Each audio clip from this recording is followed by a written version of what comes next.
All right, so tonight me and Randy are going to talk about anger, again, emotions of normal people. And again, we're going to touch up on the topic of anger because the whole planet is going through a lot of emotions. And anger actually happens to be one of the cycles of grieving.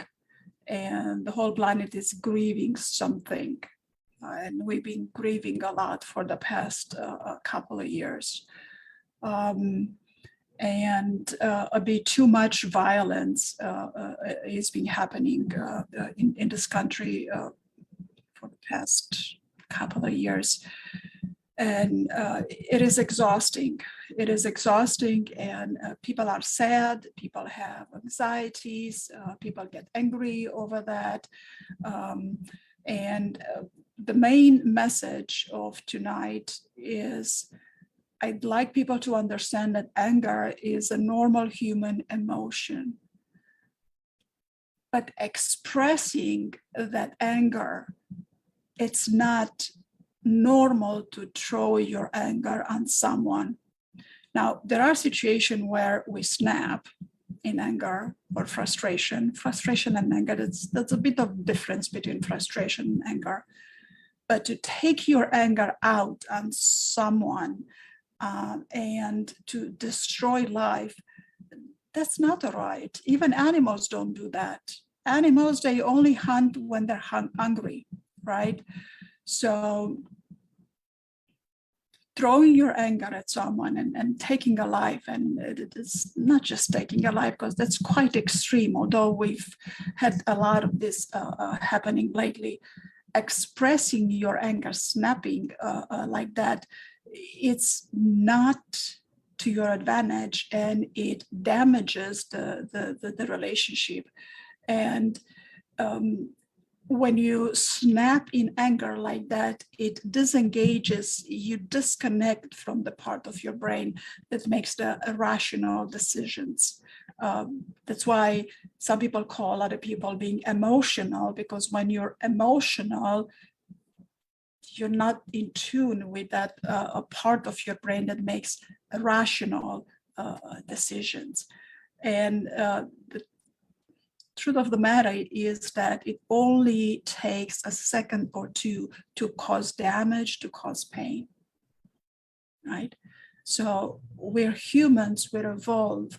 We ought to know how to manage this anger the best way we know, understanding that feeling the anger, it's normal emotion. The biological body is being gifted with the capacity to feel anger for the purpose of defending your life if you're in danger, right? But throwing your anger out at someone, that's not the purpose of anger, not at all. And you as a human, you have the ability to manage this, to recognize that you are feeling angry and kind of go, oh, I'm feeling angry. Take a breath and take a rational decision of what you're going to do next with that anger. Yeah. And all of us are overwhelmed. I mean, emotions are skyrocketing, unmanaged emotions for the past. And a lot of people are doing a lot of destruction, killing other people, killing children because of anger. And I'm not going to focus tonight's topic on those people because these people that resort to these extremes, something is not right with their health. They're not healthy for them to have to do something like that. They're not healthy. But what I can say to you, a normal human being that are watching this, is that you do have the capacity to do something about your anger. Understand that anger is a normal human emotion, and that you can recognize, the first step is to recognize that you're angry. It's like, I'm angry. Take a breath and another breath, and then realize that, well, you're angry, and give yourself a second. I mean, kind of give yourself a timeout, like parents give timeout to children when they throw a tantrum. Well, as an adult, you're not going to throw a tantrum, but you can give yourself a timeout. And what that means is like, wait a minute, I'm angry. And then you begin to consider, what's your next step? Take a rational decision. And what are you going to do about your anger? Are you going to pause and take a breath and down-regulate that explosive emotion? Or better not say anything, better not do anything just yet, because there are simple techniques to dissipate that anger. So consider the long-term ramification of what you're about to say. And I know this is challenging. And all you have to do is take a few breaths in between. The anger, it's quick. It's an explosive type of an emotion.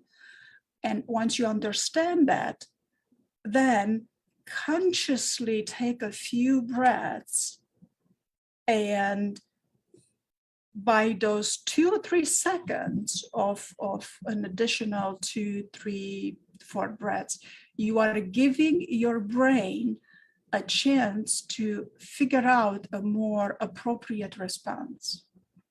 Yeah, not that you are going to know exactly how you're going to respond every single time, but only by pausing and take a breath and another breath and another breath, you will see that you'll become more flexible in your views. Because when you have anger, it's most of the time, you think that the anger is caused by others because others didn't do what you think they should have done. And then you become angry, right? So, well, when your life is in danger, you're supposed to be angry and you're supposed to run. You're supposed to defend yourself. It's as simple as that. But when your life is not in danger, when your boss is mad at you, when you have an argument at home with your significant other or parents or kids or whatever other angry, take a breath and go into the listening mode. Now, that's probably the last thing you want to do when you're angry, to begin to listen. But that's taking a few breaths, down-regulating, and then shifting into the listening mode. It's going to give your brain the opportunity to shift into a rational decision-making mode, right? Because what you perceive that is wrong, sometimes it might not be as strong as you perceive it at the moment that your anger begins to explode. So if you keep that explosions to yourself for the moment, later on you can take appropriate action. Yeah.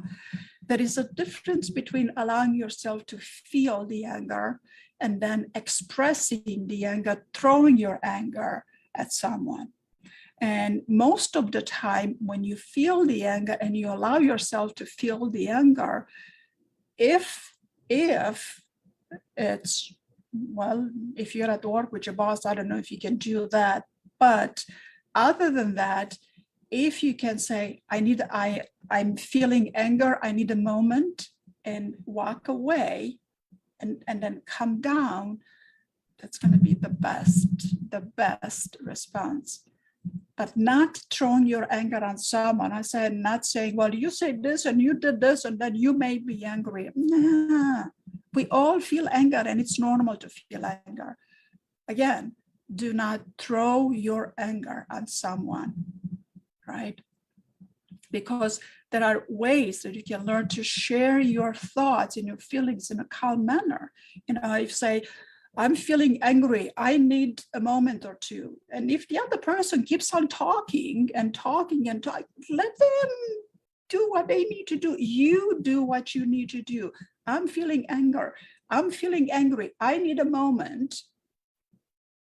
And then you do a few breaths and then you go listening mode, just listening.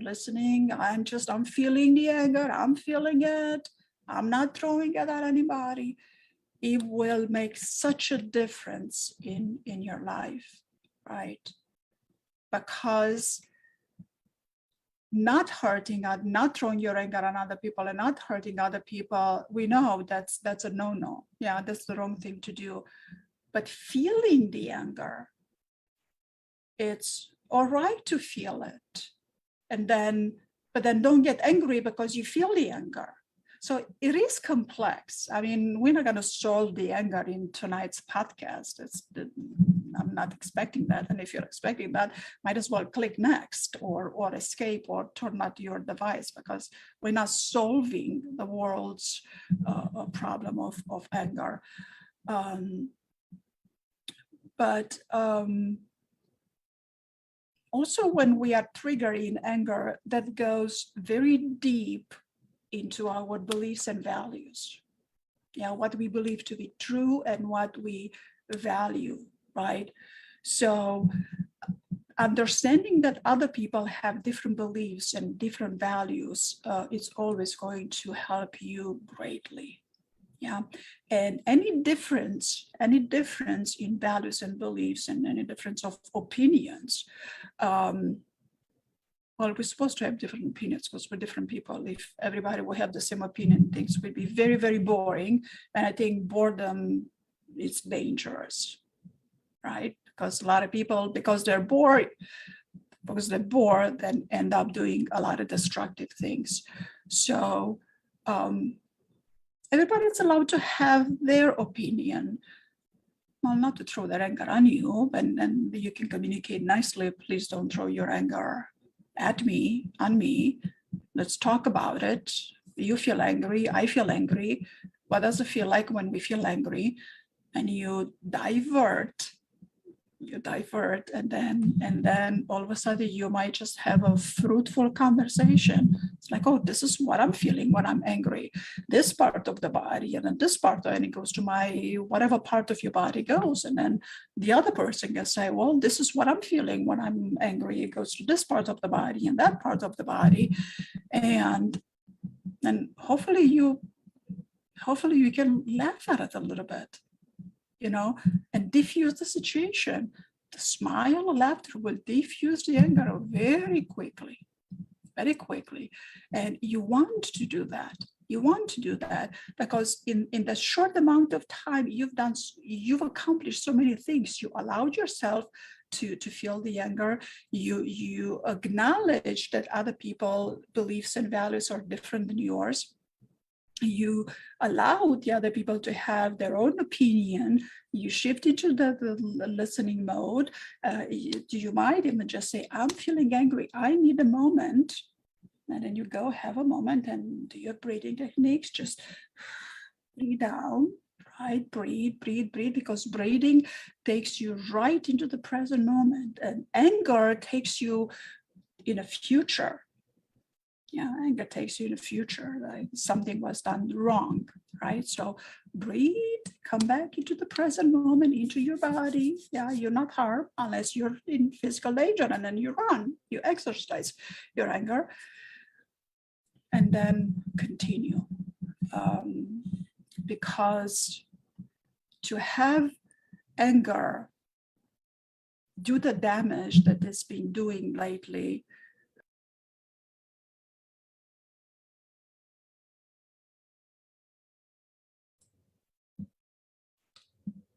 Well, I think Carmen got dropped off.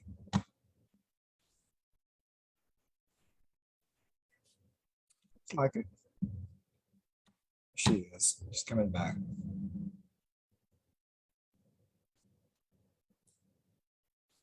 This is technology. There you are. I clicked on something. That's what I clicked on. So, all right. So we're gonna let Randy have his perspective on anger, and then I'll come back, and then we are welcoming your questions, and we can give you the best advice that we can in a generalized way, because every single person has their own processes, and one advice might be good for another, but then everybody needs their own details addressed. And in a general situation like this, we're not going to be able to address every single detail because we don't know your individual processes. When we happen to be with clients, we get to know the clients and we get to know their processes, and then we can better address it. But yeah, go ahead with your questions. And Randy? I think, yeah, just what I wanted to add just a little bit was that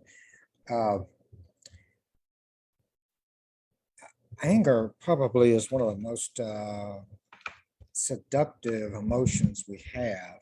And what Carmen is talking about is, for lack of a better description, your garden variety type of anger that all of us experience daily, not daily, but all of us experience in life. It's going to happen. Something's going to make us mad.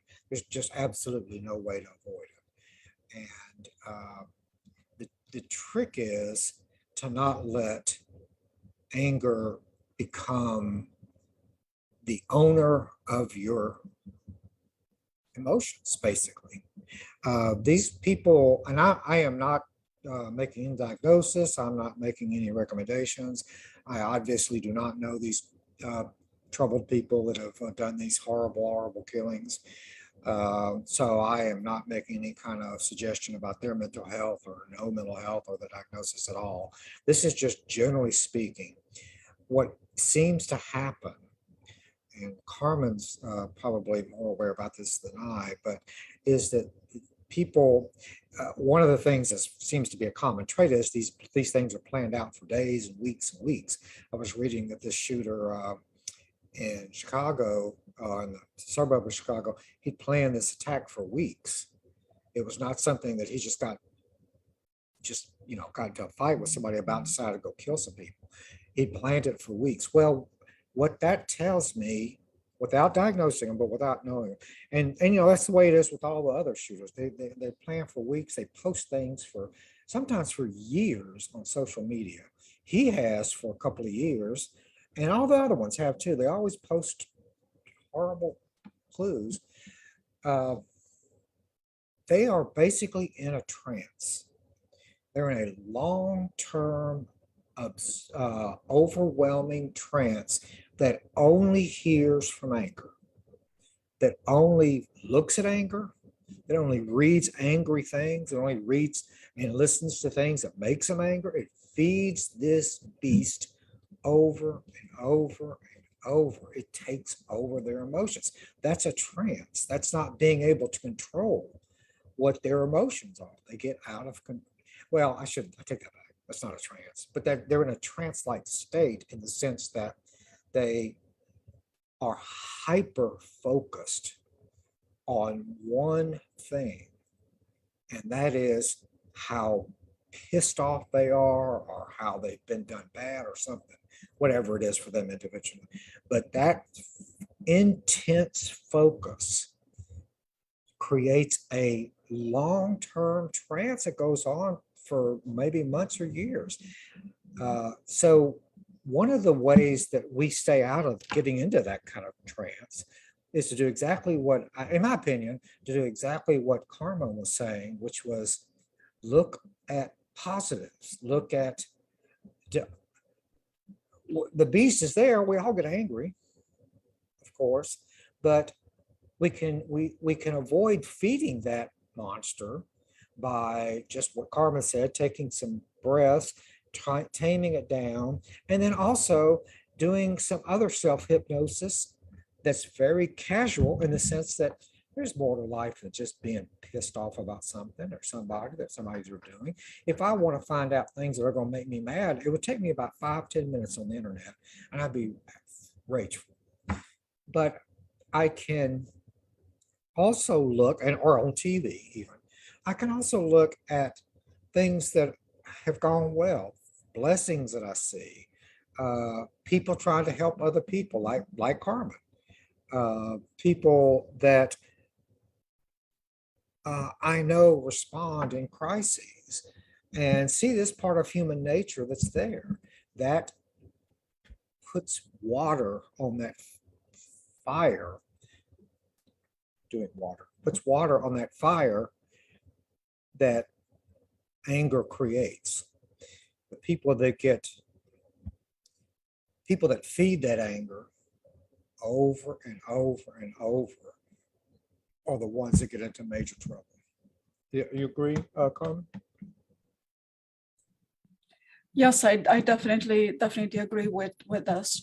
And another trouble that, another insufficiency that we happen to run through is that we don't reward the positive emotions.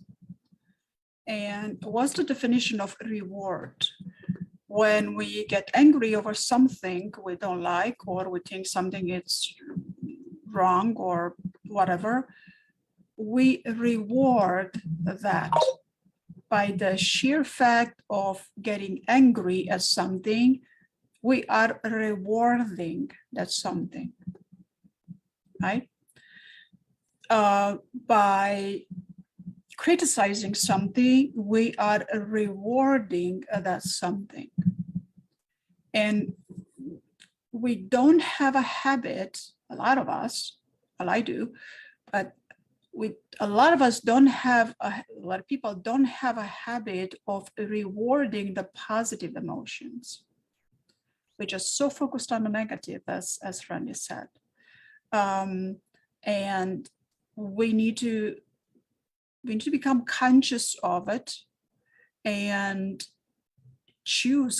consciously choose that today you will, let's begin with 3. Every single day you're going to be grateful for 3 things. And you're gonna have 3 positive things that have happened throughout the day. You're gonna note to yourself 3 positive things. I do that with couples therapy. I begin with 3. So you two have just 3 good things that are positive in your life. Because the more you begin to look towards positive and not as much negative, but what's positive, look towards ease, right? That's ease, right? Look towards ease. When you begin to reward the positive emotion, you're going to become friends with your amygdala, so to speak. The amygdala, it's a little part of your brain. It's the size of a very tiny. I don't have an object strip. It's very tiny. It's a tiny little part of your brain that regulates your emotions, your flight and fight response. Now, if a person would not have that part of the brain, the amygdala, they would not be able to defend for their life. They would be a potato, a tomato, they would be an object, right? So amygdala, you want to be friends with your amygdala, and you want to retrain your automatic response mechanism, your reflex, your reactionary reflex when it comes to things you don't like or things you don't agree. Because when you reward something that's positive, you are retraining your amygdala, so to speak. It's much more complex than what I'm making it sound right now.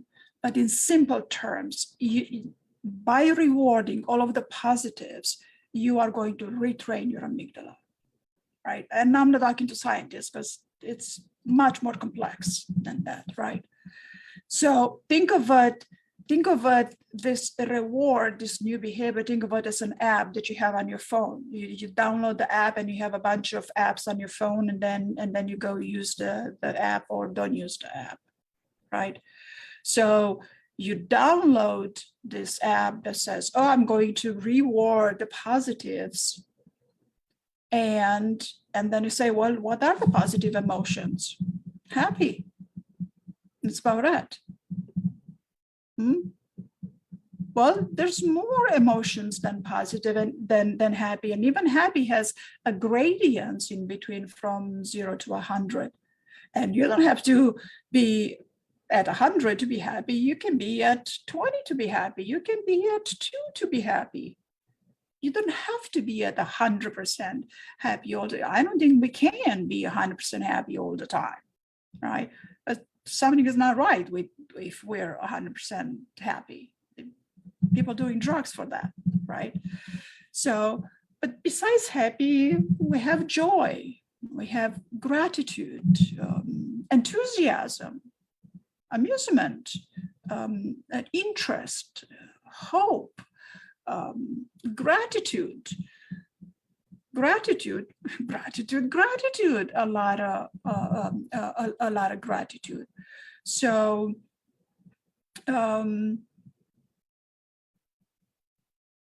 optimistic, pleased with something, delighted, right? So do a Google, do a search on the internet, and then type in positive emotions. And then as you begin to look through the words, you're just gonna find us like, oh, I'm feeling those emotions often throughout the day. Yes, you do. Yes, you are. But there is something about those positive emotions that have a light weight to them. It's like they lift you up. And then when you're lifted up, it feels as if you're not working hard on something. Well, let's work hard on being lifted up rather than working hard on expressing anger and focusing on anger and criticism and all that, right? And studies have shown that it takes only 1% of the population in a geographical area to change consciousness. And it begins with you and me. That's all. 1% in a geographical area. And then as you do that, without you knowing and without physical evidence, you give permission to others to do it. To say, hey, here's the ugly of the world, because the whole world is going through a lot of ugly right now. But here's the beauty. There is still beauty in the world. There is still some sort of happy. There is a little bit of amusement or delighted or charmed or grateful or optimistic. And even in the horrors, all of the horrors that Chicagoland went through yesterday, there is a lot to be grateful for in that, right? As hard as it, and it is hard. It is hard.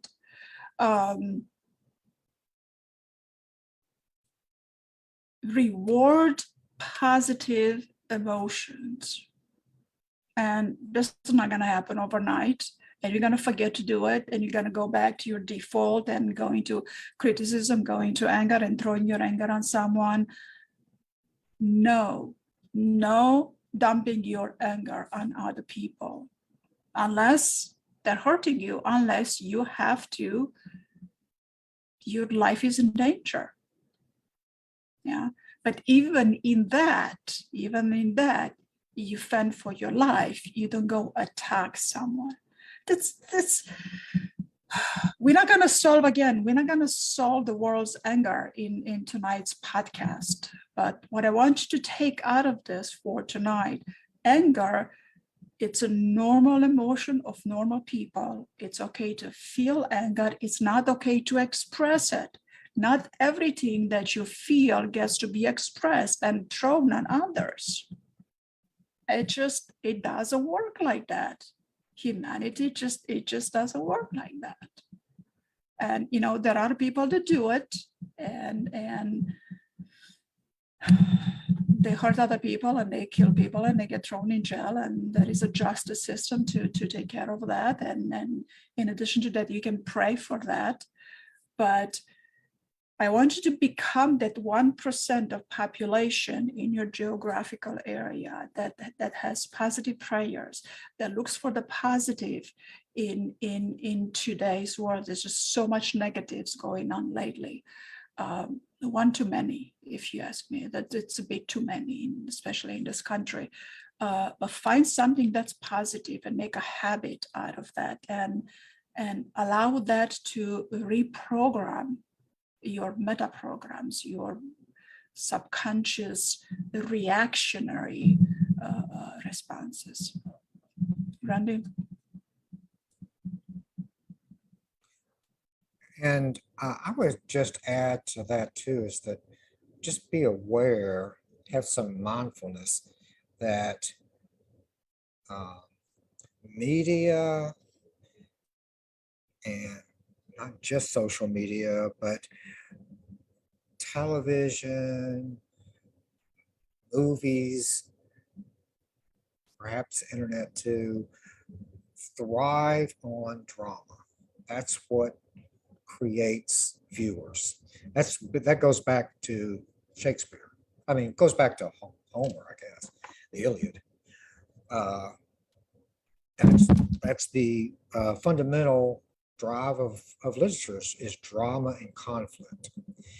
And if you get into a trance,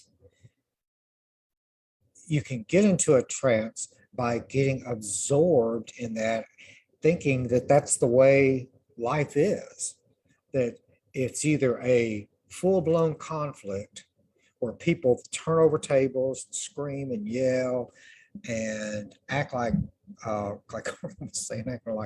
primitive animals, or you're a victim. And that's what I think being absorbed in the media, television, all the news, the internet, everything else can put us into this long-term, low-level, low-grade trance that there's just, that's the way. And just be mindful that the media loves conflict because it creates viewership, because people like to see people fight and they like to see conflict. Started back with the Iliad. And I do too. I'm not above that, of course. I like to see, but that's artificial. It is an artificial life. It's an alternate reality that does not exist, basically. And that there are lots of ways to deal with conflict that have nothing to do with turning tables over, screaming. I remember, but if you find yourself having those thoughts and find yourself wanting to hurt and being angry, then you're in my opinion, this is just you're in a trance. And a hypnotist would be a good person to get you out of that trance, in my opinion. And it may be other factors. I'm simplifying it, but there could be some of that. When I was doing couple therapy, I learned a great technique from this Dr. Richard Stewart. Couples will come in, as Carmen knows well. Couples come in, they sit down, and you say, "How can I help you?" That just lights the fire. That's just putting a match to the gasoline, and some therapists sit there and go, "God bless. Wait a minute. I'm sorry I asked a question." What Dr. Stewart did, which was really interesting, is he would say, "Now we're going to get to all the problems that y'all have in a minute, because I know both of you have a whole laundry list of what the other one is doing wrong. But before that, let's start this way. Mr. So-and-so, what do you hope?" This is a very interesting question. "What do you hope in the end that What are the things that your wife or your partner is doing that you hope never change, that you love that they do? And it totally turns the trance off. It puts them in another frame of mind. And half the time, but 90% of the time with me, they'd be, what? Say that again?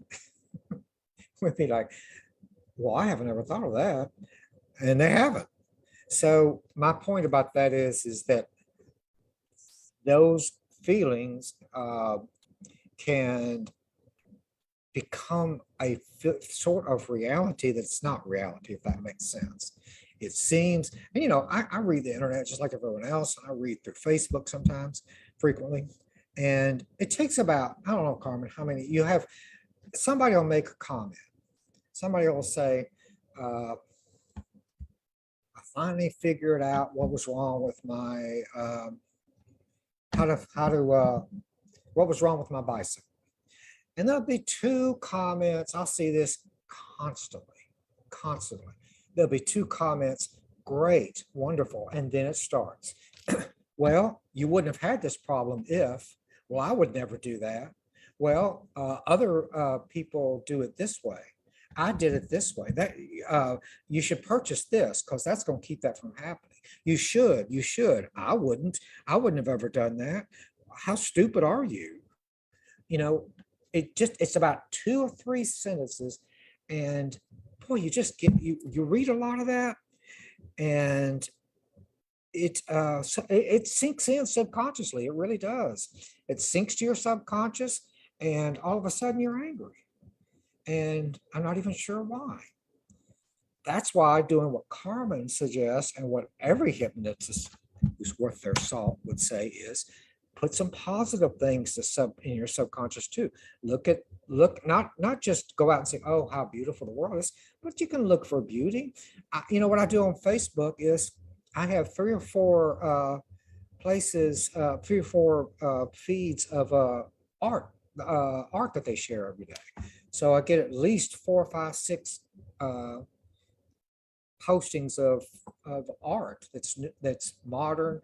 Some of it's art deco, some of it's just art in general, some of it's expressionistic, and it is so beautiful. It's so wonderful. I see some of that art. It's just absolutely, and I'm not Picasso. It's just absolutely breathtaking. It's just amazing how beautiful some of that art is. It's just amazing. Well, I don't go around saying, oh, I love art, get into a tutu and dance outside that I'm so happy because there's art, but I do put it in my mind so it filters down. So that's just one example of it. So yeah. That's wonderful. Art is definitely here to suit the soul. The right art for the right people. Art is subjective. Something that I do to tame the negativity over there, it's kitty cats.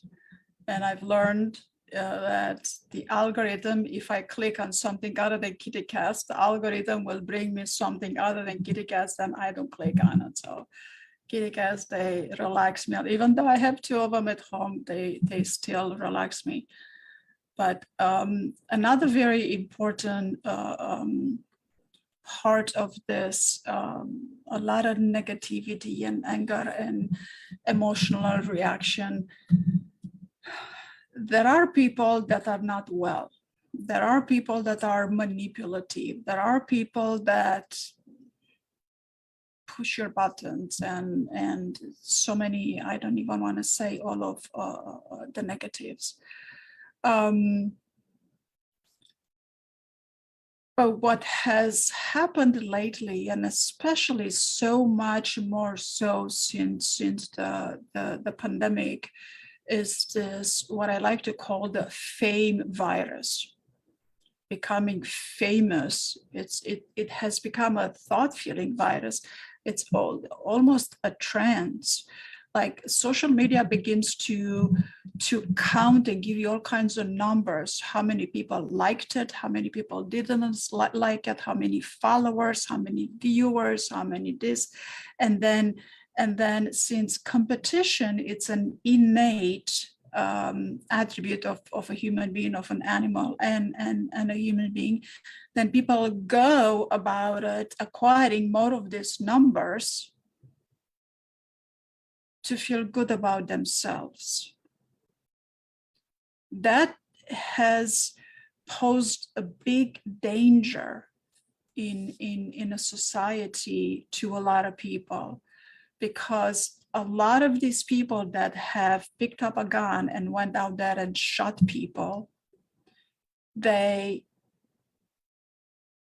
most of them care to become famous, to be on TV, to be acknowledged.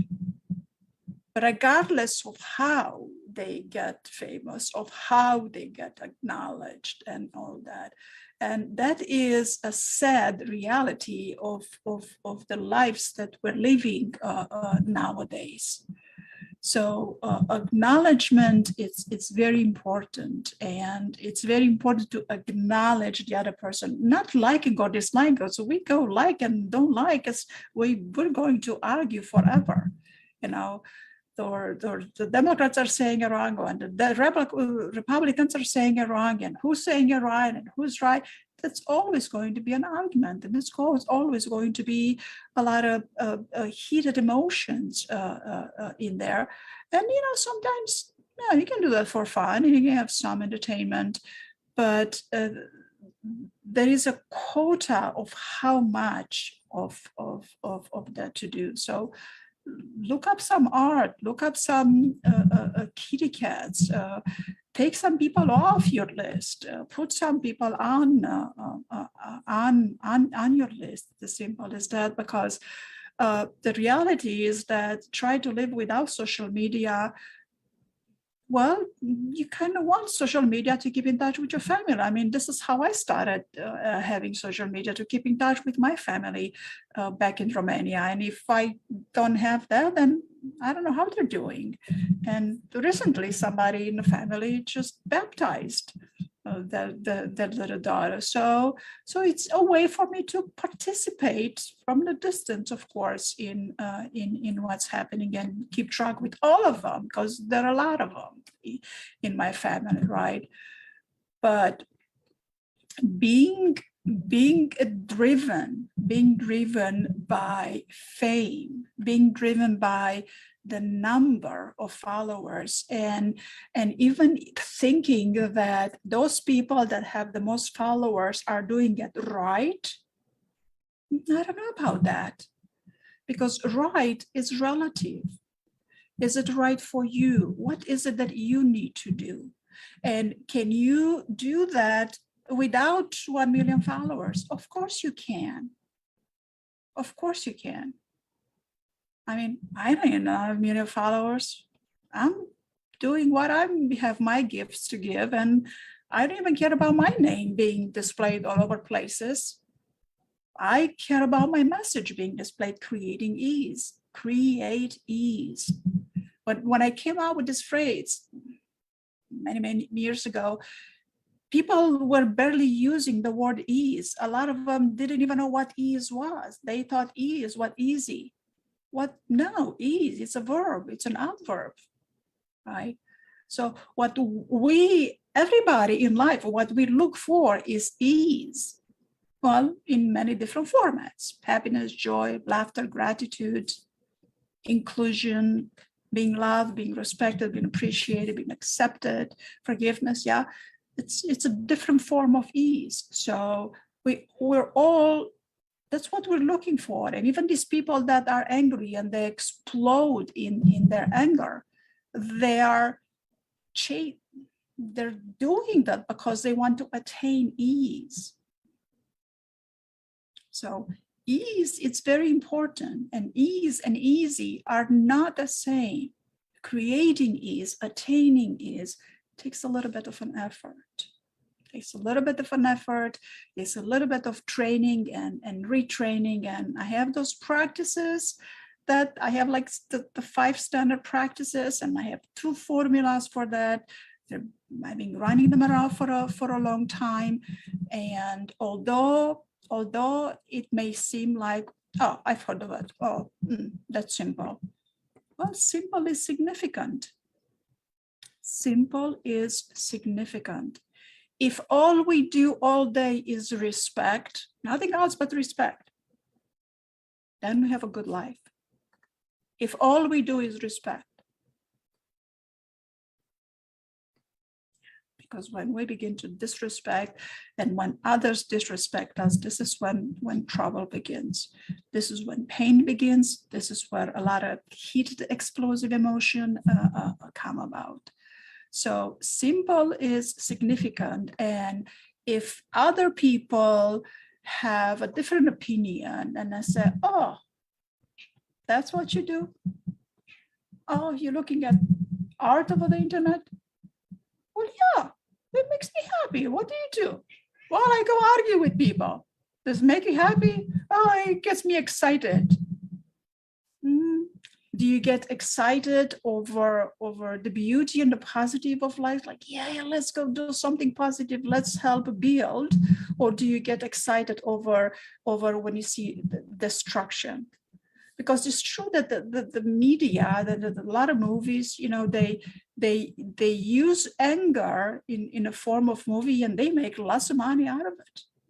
They have anger in there. They have people killing people. They have lots of assault firearms and the things you can never fathom. And then that's what's trendy. But you can turn the TV on PBS. You can turn the TV on This Old House. You can turn the TV on HD. I watch a lot of HGTV. It's very calming. And even the music that they put into these movies, the music is such that it triggers anxiety. Even I run away from it. It's like I don't need it.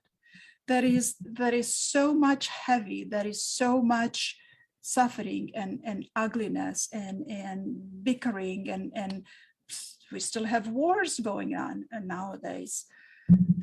Enough is enough. And if you as a 1% can do something to add to the collective, do it your way in a peaceful way. Yeah, in a peaceful way. If you find someone to do it peacefully with, then you do. And if you don't, then you don't. People are going through a lot of things.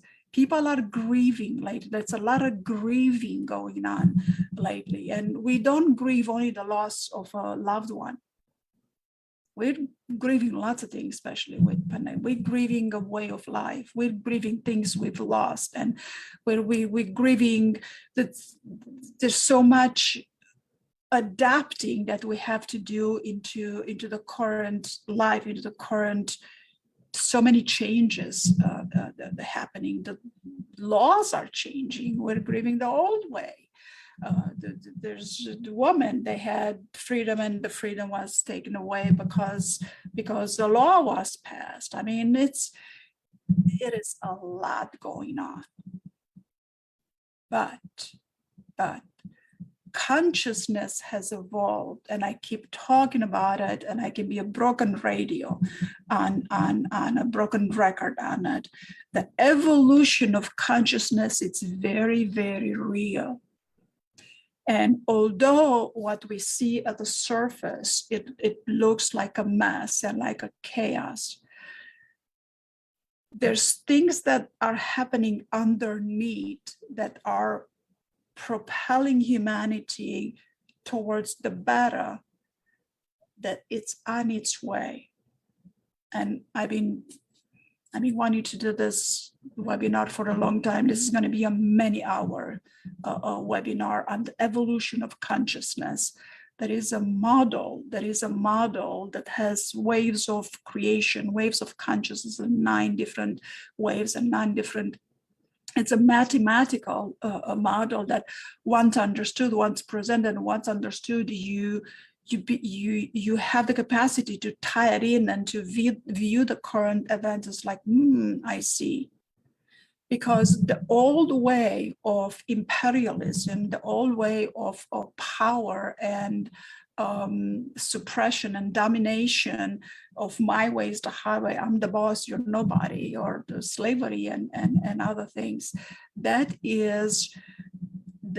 way is being disrupted so severely that it's becoming so clear now that people in power are holding on to the power for the dear share of having power, but not for the purpose of being of service to their fellow beings, because they're government employee and the role of the government is to take care of the people, right? That's becoming very, very evident. It is unfortunate that we still have wars going on, and people have to pick up, people have to die, and a lot of destruction. And they say that before everything organizes to a higher level, to a more evolved level, is going to go through chaos. And what chaos is, it's not that it's good or bad. Well, there's a lot of good and a lot of bad in chaos too, but chaos is merely a lack of recognition of pattern. Because we have been going through a lot of chaos lately. You think you know something, and then all of a sudden you don't know it. And you thought, oh, this is the way it goes, and then all of a sudden it's changed and it goes differently. Yes, that's chaos. And it's going to be chaotic for a little longer. And what you can do to help you through this chaos, when it comes to emotion, acknowledge that you have an emotion. Quietly in your mind, oh, I'm having an emotion. Oh, emotion. Name the emotion if you have a name for it. Name the emotion, and if it's a negative emotion, do the breathing. There's many more techniques, and we're not going to solve it in this podcast, go all over the techniques, but do the breathing, calm down, and breathe through it, and then go about acknowledging the positive emotion. Because you see, someone once said that there is a lot of beauty in sadness. Like, we have someone that's dying or someone that has died, and we're sad over that. There's a lot of beauty in sadness. And if you are to look a piece of dancing, a piece of, I don't know if Dancing with the Stars or the other contemporary dance or a ballet dance, where they have their theme of that dance is it's something that was sad and something that was difficult in their life. When they begin to express that in an art form, there's a lot of beauty in that. So not everything is just good or bad. Well, hurting people and taking other people's lives, that's a no-no. I mean, that's as simple as that. That's a no-no. But even sadness has beauty in it. And when we begin to understand that we are grieving, maybe that helps us a little bit to have a bit of a smoother ride through the day, because each day it's a new day, and each day the sun shines somewhere. Every single day the sun shines somewhere. And if we are in a position that we've lost someone or we're about to lose someone, what hurts most and most is the fact that the love that we have for that someone that we've lost, that we're losing, this giving that love, we think of it and we perceive it as being cut off, but we can continue to give this love without that person being present.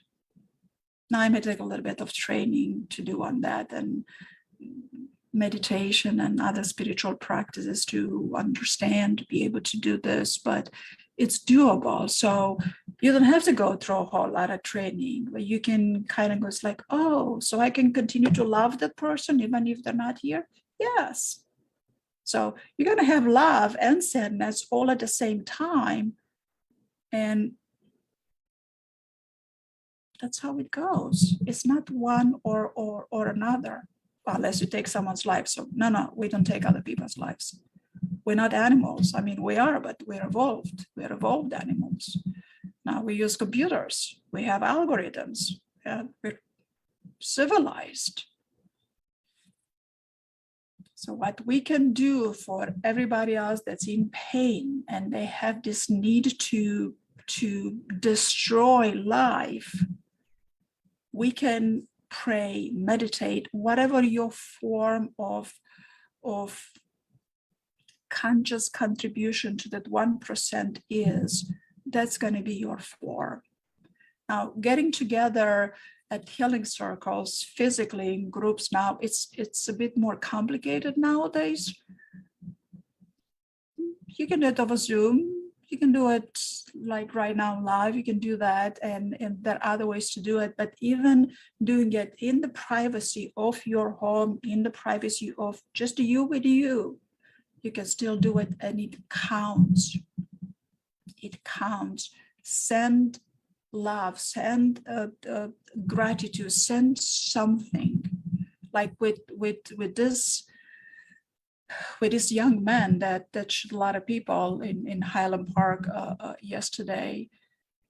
Maybe we can send some love to his mother.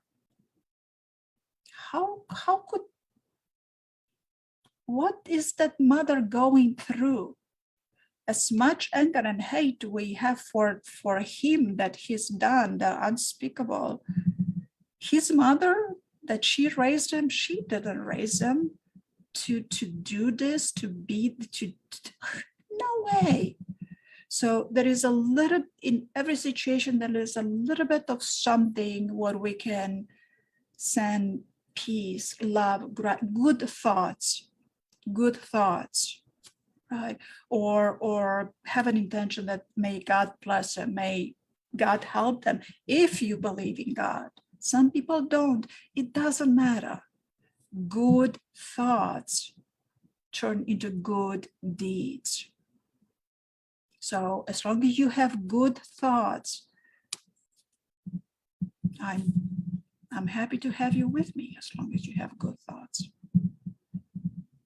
Randy? Well, I could end it with this, just that would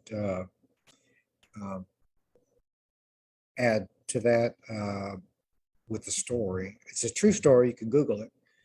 I don't know all the facts all off the top of my head, like dates and numbers, but because I'm old, I forget that stuff. But a few years ago, there was a horrific massacre at an Amish school, excuse me, where it's kind of the same thing happens. It's become so familiar to us. Say, but some deranged person walked in and killed, I think it was 12 or 13 Amish children that were in first or second grade. It was just this horrible, horrible event. I think he killed himself. I'm pretty sure. Horrible tragedy. And the Amish are the most peaceful people in this country.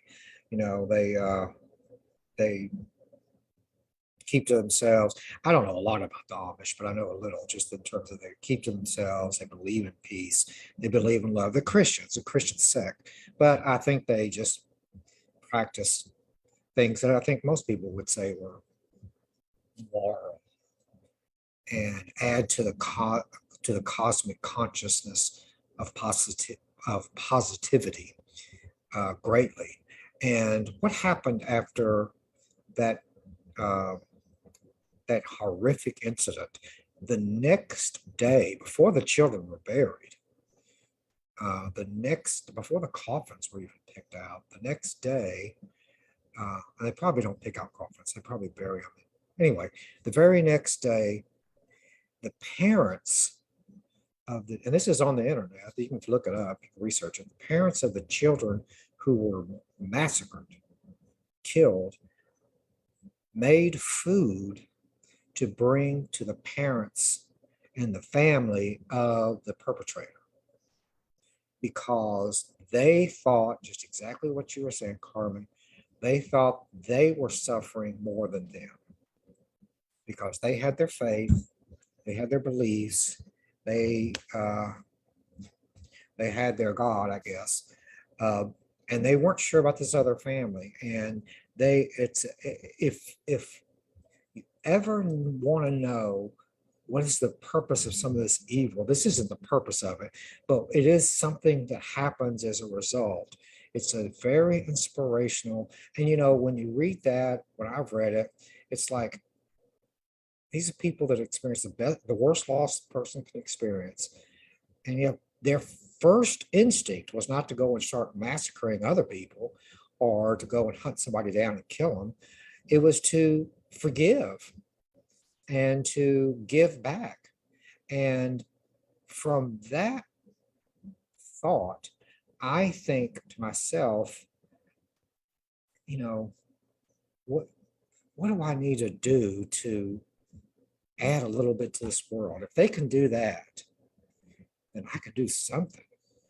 I don't have to wait for a murder. I don't have to wait for one of my friends to be murdered or whatever. I can do something before then. But anyway, it's a very inspirational story. It's you can find it on the internet. I looked it up a couple of weeks ago. It's very inspirational.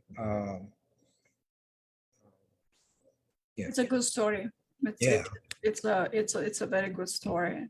So if we focus on giving good thoughts, good deeds, if we focus on giving that, then we will have a good life. Each of us have our own gifts, unique gifts to give. And it's true that your gifts are not going to be appreciated by everyone and everybody. And that's okay.